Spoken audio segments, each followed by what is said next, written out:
C'est un détail que peu de gens remarquent, mais il suffit d'observer des entrepreneurs à succès, des influenceurs, des familles aisées. À chaque fois qu'ils achètent de l'immobilier, il y a un point commun. Ils achètent jamais en leur nom propre, mais préfèrent passer par une SCI, une société civile immobilière. Pourquoi? Parce que c'est un outil juridique puissant qui te permet de créer, gérer et développer ton patrimoine immobilier. Pourtant, la SCI est encore méconnue et souvent mal comprise. Certains pensent que c'est réservé aux riches, d'autres pensent que c'est facile d'en créer une, d'autres en créent une sans vraiment comprendre les règles et se mettent en danger. Dans cette vidéo, je vais t'expliquer pourquoi les riches utilisent presque tous la SCI, mais comment toi tu peux utiliser cet outil pour investir et développer ton patrimoine. Car vraiment, la SCI, c'est un outil légal, intelligent qui te permet de défiscaliser, de protéger et de développer ton patrimoine. Que tu sois entrepreneur, investisseur ou simple particulier, cette vidéo peut changer ta manière d'investir dans l'immobilier. Moi, c'est Grégoire, cofondateur de Swap'n, le service de création d'entreprise le mieux noté du marché. Au-delà de la SCI, quel que soit ton projet, tu peux nous solliciter. Je t'invite à cliquer sur le lien en description, on saura te conseiller au mieux. Et au passage, 96% des personnes qui regardent nos vidéos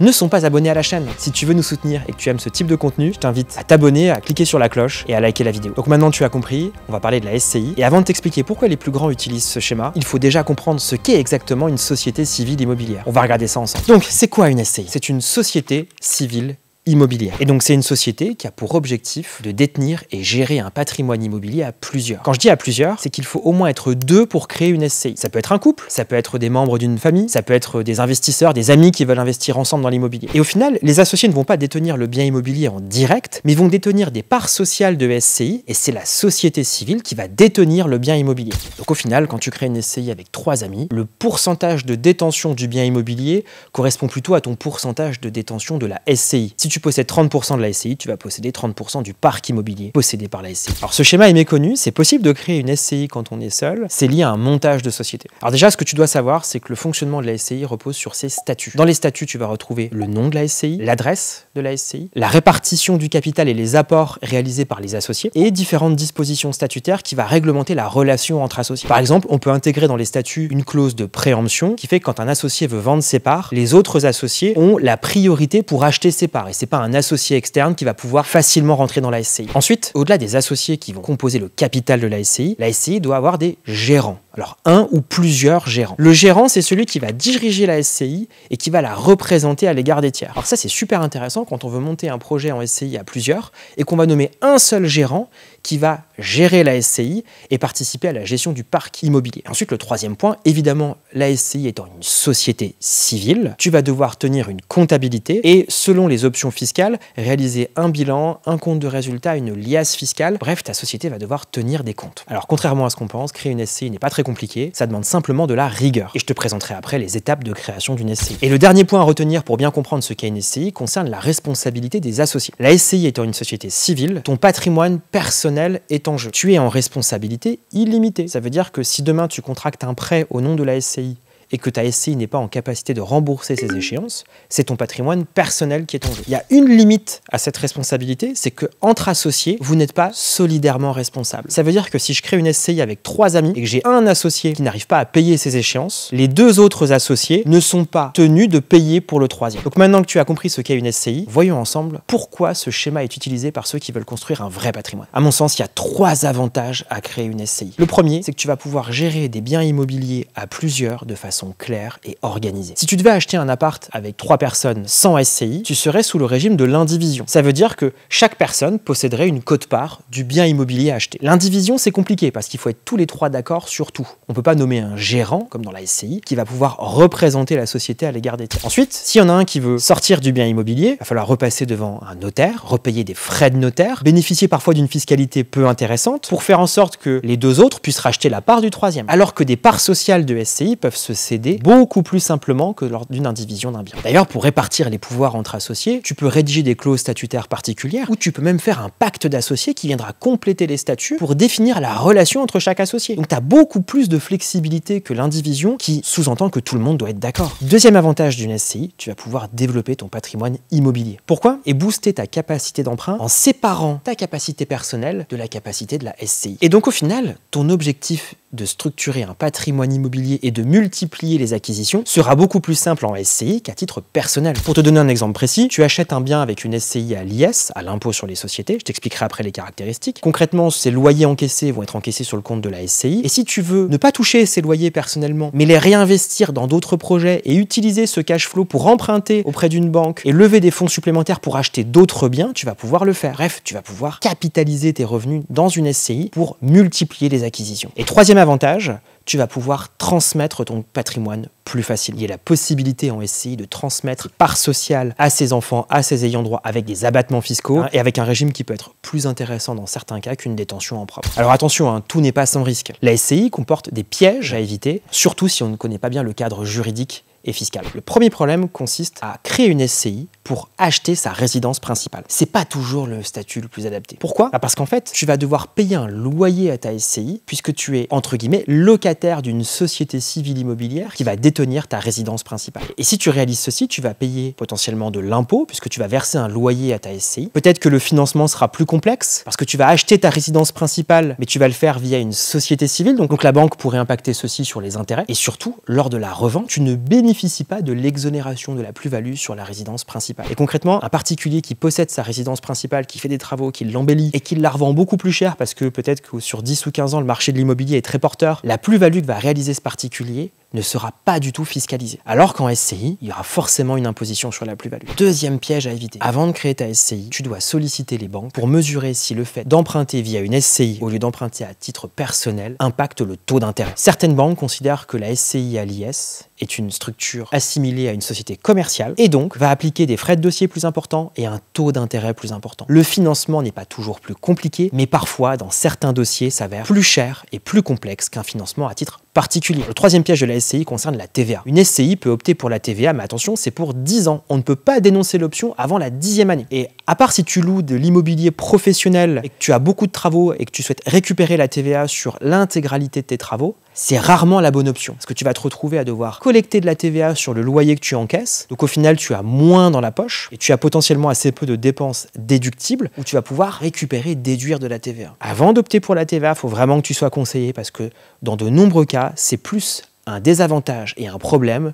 qu'un avantage ou une solution. Donc maintenant que tu as compris les avantages et les pièges de la SCI, tu veux peut-être potentiellement créer une SCI. Je vais t'expliquer comment. Première étape, tu dois rédiger les statuts de ta SCI. Soit tu prends des modèles disponibles sur Internet, soit tu fais appel à un professionnel. Deuxième étape, tu vas devoir déposer le capital social. Le capital, c'est ce que les associés vont apporter au départ pour créer la SCI. Alors, le minimum, c'est 1 €. Je déconseille 1 € bien évidemment. Je pense qu'une SCI doit avoir au minimum 500 € ou 1000 € de capital. Et contrairement à la société commerciale, comme une EURL ou une SASU, le dépôt de capital d'une SCI peut se faire sur un compte dédié à la SCI. Et l'attestation de dépôt de capital est facultative pour le dossier de création. Ça veut dire qu'on n'est pas obligé de passer par un notaire ou par une banque pour déposer son capital. Troisième étape, une fois que tu as déposé ton capital et rédigé tes statuts, tu dois publier une annonce légale. L'annonce légale, c'est une formalité obligatoire puisque tu vas devoir fournir une attestation de parution pour immatriculer ta SCI. Une fois que tu as fait ceci, tu dois rajouter différents justificatifs comme la pièce d'identité des dirigeants et des associés, un justificatif de domicile des dirigeants, s'il y a attestation de dépôt de capital et attestation de parution de l'annonce légale. Ce dossier-là, tu le saisis sur le guichet unique, le portail de la création d'entreprise en France,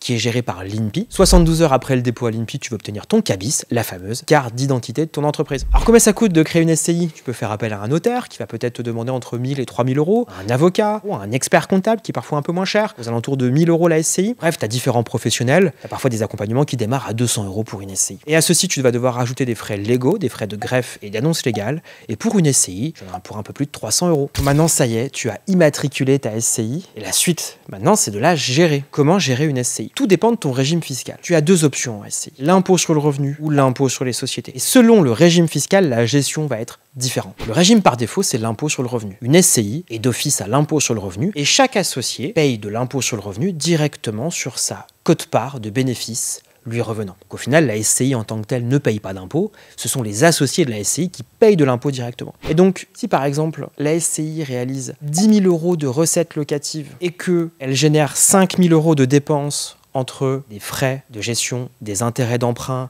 une taxe foncière, des charges de copropriété, la SCI réalise 5 000 € de bénéfices. Et en fait, chaque associé devra remplir une déclaration fiscale particulière, ce qu'on appelle la 2044, où là, chaque associé devra renseigner les 2500 € de bénéfices qui lui revient. La SCI réalise un bénéfice et si elle est à l'impôt sur le revenu, chaque associé déclare leur quote-part du bénéfice à l'impôt sur le revenu. Et donc si ta quote-part de bénéfice d'une SCI dans laquelle tu es associé s'élève à 2500 €, bah, tu vas devoir rajouter à ton impôt sur le revenu 2500 € de revenus et selon ton taux d'imposition, bah, tu vas payer de l'impôt sur le revenu dessus. Alors malheureusement, tu ne payes pas que de l'impôt sur le revenu. Tu payes aussi de la CSG-CRDS qui s'élève à 17,2%. Et donc sur ma quote-part de bénéfice qui s'élève à 2500 €, je vais payer 17,2% de CSG-CRDS plus de l'impôt sur le revenu. Et donc là, tu dois comprendre qu'une SCI qui loue un bien encaisse des loyers, c'est grossièrement le chiffre d'affaires d'une société commerciale, c'est l'équivalent. Et de ce loyer-là, on va déduire des charges. C'est très important que tu retiennes qu'en SCI à l'IR, les charges déductibles sont réglementées par les impôts. Et elles sont pas énormes. Tu peux déduire les frais de gestion de ton bien immobilier, les travaux d'amélioration, d'entretien, et pas d'agrandissement, hein, vraiment, les travaux d'amélioration et d'entretien de ton bien immobilier. Tu peux déduire tes intérêts d'emprunt. Tu peux déduire tes charges de copropriété, tu peux déduire ton assurance, si tu as une assurance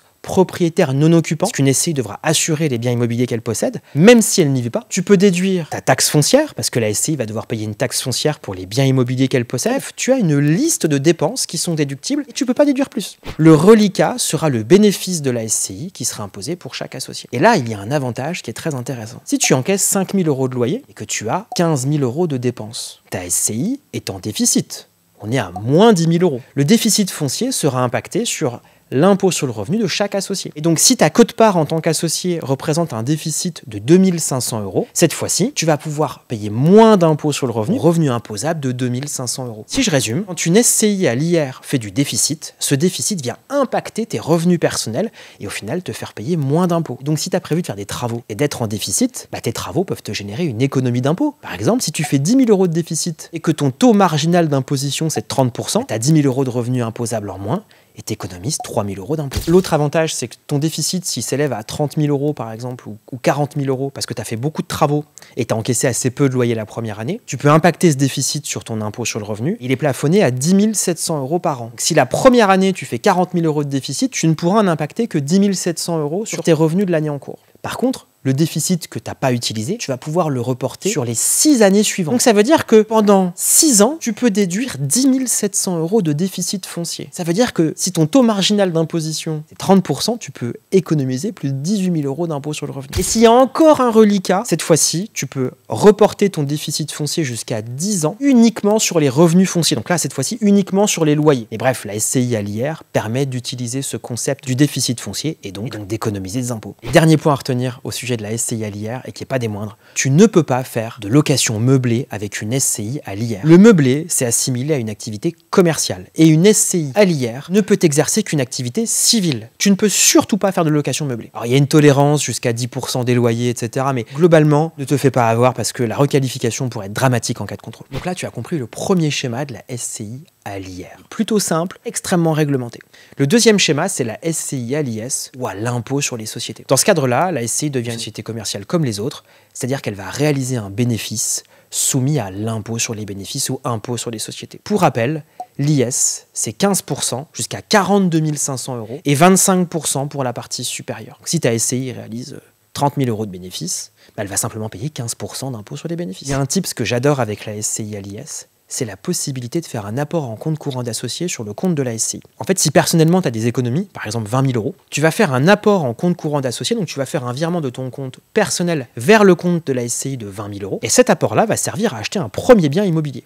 En faisant ceci, tu crées une dette qu'a la SCI à l'IS vis-à-vis de toi en tant qu'associé, et les premiers loyers qui vont être générés sur le compte de la SCI à l'IS vont pouvoir servir à te rembourser l'apport en compte courant d'associé. Par exemple, si tu achètes un bien immobilier avec ta SCI qui génère 500 € de revenus locatifs par mois et que tu as apporté 20 000 € en apport en compte courant d'associé, bah la SCI, elle peut te rembourser cet apport tous les mois. Et pendant plus de 3 ans, tu vas toucher à titre personnel 500 € par mois sans payer d'impôts ni de charges sociales. C'est très intéressant quand tu as un apport significatif de créer une SCI à l'IS pour récupérer cet apport sans impôt ni charges sociales. Et entre les loyers encaissés et le bénéfice de la SCI, il va y avoir les charges déduites, les dépenses professionnelles liées à ta SCI. Et là, la SCI à l'IS est beaucoup plus flexible que la SCI à l'IR. Tu vas pouvoir déduire tout ce qui est dans l'intérêt de ta SCI. Donc, par exemple, si tu dois visiter un bien à Bordeaux et que tu es basé à Paris, bah, tu vas pouvoir déduire le billet de TGV et la nuit d'hôtel, parce que c'est dans l'intérêt de la SCI et ça correspond à des investissements potentiels.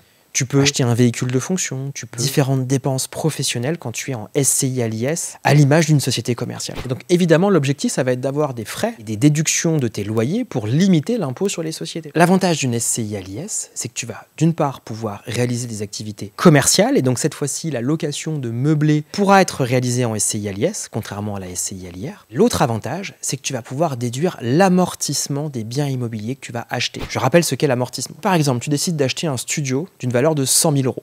Ce studio, tu penses pouvoir le louer 500 euros par mois, donc 6 000 euros par an. Si tu es en SCI à l'IS, tu vas pouvoir déduire beaucoup de charges liées à ce studio. Tu vas pouvoir déduire les frais de notaire, d'ailleurs, que tu as payés pour faire l'acquisition de ce studio. Mais au-delà de ça, tu vas pouvoir déduire l'amortissement du bien immobilier. Et si tu décides de l'amortir sur 25 ans, un amortissement d'un bien immobilier varie entre 20 et 40 ans selon la nature du bien. Mais on va dire 25 ans. Ça veut dire que chaque année, tu vas déduire 4 000 euros au titre de l'amortissement du bien immobilier que tu as acheté. T'encaisses 6 000 euros de loyer, tu déduis déjà 4 000 euros par an d'amortissement du bien. Il reste seulement 2 000 euros qui va être soumis à l'IS. Pour peu que tu aies une taxe foncière, une assurance, des frais de gestion, etc., la SCI à l'IS, grâce à l'amortissement du bien immobilier dans lequel tu investis, génère très peu d'impôts. Ou une SCI à l'IR, tu aurais ton loyer de 6 000 euros, déduction faite de certaines dépenses, assez peu, le reste serait soumis à l'impôt sur le revenu et à 17,2 de CSG-CRDS. La SCI à l'IS, elle est beaucoup moins taxée. C'est pas ton argent, c'est de la trésorerie qui reste sur le compte de la SCI. Et quand je dis que c'est pas ton argent et que c'est de la trésorerie de l'entreprise, ça veut dire que toi, en tant que dirigeant, tu vas pouvoir toucher un salaire de ta SCI à l'IS, tu vas devoir payer de l'impôt sur le revenu et des charges sociales, ou toucher des dividendes de ta SCI à l'IS, comme une société commerciale. Les dividendes, c'est la quote-part du bénéfice que va réaliser ta SCI à l'IS que tu décides de te verser en tant qu'associé. Et là, tu vas payer 30% de flat tax. Mais c'est pas fait pour ça, la SCI à l'IS. La SCI à l'IS, c'est fait pour laisser de la trésorerie sur le compte de la SCI et ensuite réinvestir cette trésorerie puisqu'elle va être assez peu fiscalisée car tu vas déduire l'amortissement de ton bien. Évidemment, si tu veux récupérer de l'argent à titre personnel, cette double imposition peut être un inconvénient par rapport à la SCI à l'IR. L'autre inconvénient concerne la revente des biens. SCI à l'IS, c'est fait quand tu as une approche long terme, que tu veux conserver les biens immobiliers longtemps et assez peu d'impôts et au final te constitue un parc immobilier.